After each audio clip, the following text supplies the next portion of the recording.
This video is about relative clauses, so of course it also talks about relative pronouns. And again, it's not that I don't understand the topic completely, but sometimes I struggle with identifying what relative pronoun I should use. We use relative clauses to give essential information about someone or something, information that we need in order to understand what or who is being referred to. A relative clause usually comes immediately after the noun it is describing, so it works as an adjective. We usually use a relative pronoun like who, that, which, whose, or whom to introduce the relative clause. Examples: they're the people who want to buy our house. Here are some grapes which have been recollected. So, as I already mentioned, relative pronouns introduce relative clauses.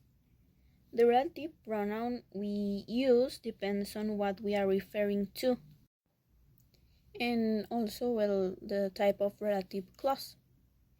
These relative pronouns are who for people and sometimes pet animals, which for animals and things, that for people, animals, and things, but in a more informal way, whose for that has a possessive meaning, and it's for people and animals, and usually sometimes for things in informal situations. Whom is for people in formal styles or in writing, often with a preposition. It's rarely used in a conversation. That is used instead of who if who is the object. No relative pronoun. When the relative pronoun defines the object of the clause, we often leave out the relative pronoun when it is the object of the verb. Example: they're the people she met at John's party.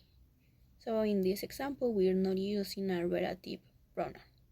So basically, the difficult part is that sometimes I get confused with which relative pronoun I have to use, especially with who, whom, and maybe also with whose.